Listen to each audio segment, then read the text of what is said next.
হাকিমপুরের পর একটু মালদার সীমান্তে, সেখানের কি অবস্থা? এসআইয়ের আবহে কি অবস্থা মালদার সীমান্তে? কাঁটাতার পেরিয়ে অনুপ্রবেশ, সেখানে যেন একটা স্বাভাবিক ঘটনা। এসআইআর শুরু হতেই ফের কাঁটাতার পার। বাংলাদেশ রিটার্নস। সীমান্ত এলাকা থেকে জি 24 ঘন্টা এক্সক্লুসিভ রিপোর্ট। এই এলাকায় কি বাংলাদেশিদের দেখা যাচ্ছে ওপারে যাওয়ার জন্য কোনো উদ্যোগ নিচ্ছে বা উদ্যোগী হচ্ছে? না, এখানে নাই, বর্ডারে নাই। এখন ভিতরে আছে কিনা আমাদের এখানে সব তো এরা আইজারি না। ভিতরে কি বাংলাদেশিরা আছে? আছে কিছু কিছু ভিতরে দিয়ে। কাঁটাতারের ওপারটাই বাংলাদেশ, আর এই বাংলাদেশের মধ্যেখানে বয়ে গেছে মহানন্দা নদী। আর এই নদী পথ দিয়ে ওপারে বাংলাদেশিরা মালদায় প্রবেশ করে এবং এই মালদা জেলার বাসিন্দা হয়ে থাকতে শুরু করে। দীর্ঘ কয়েক দশক ধরে এইভাবেই তারা এই পথ দিয়ে মালদায় প্রবেশ করেছেন। যদিও বিজিবির তরফ থেকে দাবি করা হচ্ছে এই সকল বাংলাদেশিদের আধার কার্ড, ভোটার কার্ড তৈরি করা হয়েছে এবং তারা কিন্তু এই মুহূর্তে এসআইয়ের যে ফর্ম বিলি হচ্ছে সেখানে কোনোভাবেই অংশগ্রহণ করেননি। এইভাবেই কিন্তু মালদা জেলায় প্রায় 5 থেকে 7 লক্ষ অনুপ্রবেশকারী বা বাংলাদেশিরা বসবাস করছে। সীমান্তবর্তী এলাকা থেকে ক্যামেরায় মিল্টন পালের সঙ্গে রণজয় সিংহ, জি 24 ঘন্টা।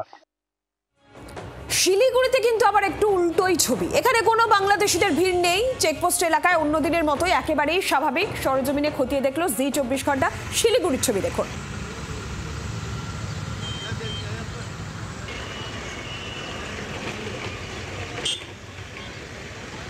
এসআইআর এর পর রাজ্যে যেখানে ইন্দো বাংলা সীমান্তগুলি দিয়ে এই রাজ্য থেকে বাংলাদেশে পাড়ি দেওয়ার হিড়িক লেগেই রয়েছে, ঠিক তার উল্টো চিত্র শিলিগুড়ি তথা নর্থ ইস্টের গেটওয়ে, যাকে চিকেন নেক বলা হয়, সেই চিকেন নেক লাগোয়া ফুলবাড়ির ইন্দো বাংলা সীমান্তে কিন্তু একেবারে উল্টো চিত্র। আমি তুহিনকে দেখাতে বলবো। ইন্দো বাংলা সীমান্তের ফুলবাড়িতে একেবারে অন্যান্য দিনের মতো স্বাভাবিক চিত্র। এখানে নেই কোনো বাংলাদেশিদের ভিড়। এসআইআর সংক্রান্ত বিষয়ে বাংলাদেশে পাড়ি দিতে কিন্তু দেখা যায়নি বললেই চলে। একেবারে স্বাভাবিক ছন্দে, অর্থাৎ অন্যান্য দিনের মতো স্বাভাবিক ছন্দেই রয়েছে ইন্দো বাংলা সীমান্তের এই ফুলবাড়ি বর্ডার। শিলিগুড়ির ফুলবাড়ি থেকে তুহিনের সাথে নারায়ণ, জি 24 ঘন্টা। ফুলবাড়ি সীমান্তের ছবি দেখলেন, স্বাভাবিক। দক্ষিণ দিনাজপুরের হিলি সীমান্তেও কিন্তু একই রকমের ছবি। হাকিমপুরের মতন এখানেও কোনো ভিড় নেই, একেবারে স্বাভাবিক ছবি চেকপোস্টে। দেখব দক্ষিণ দিনাজপুরের ইমিগ্রেশন চেকপোস্ট অর্থাৎ হিলি ইমিগ্রেশন চেকপোস্টের চিত্রটা একদম স্বাভাবিক। চেকপোস্ট সূত্রের খবর, প্রতিদিন গড়ে 200 থেকে 150 জন মানুষ যাতায়াত করছেন, যাদের অধিকাংশই হয় চিকিৎসার জন্য আসছেন অথবা পড়াশোনার কাজে আসছে ছাত্রছাত্রীরা।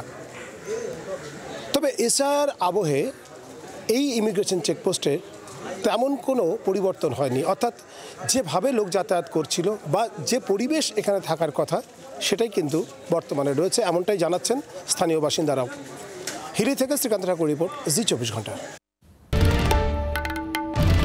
বাংলার আওয়াজ, বাঙালির আবেগ, জি 24 ঘন্টা।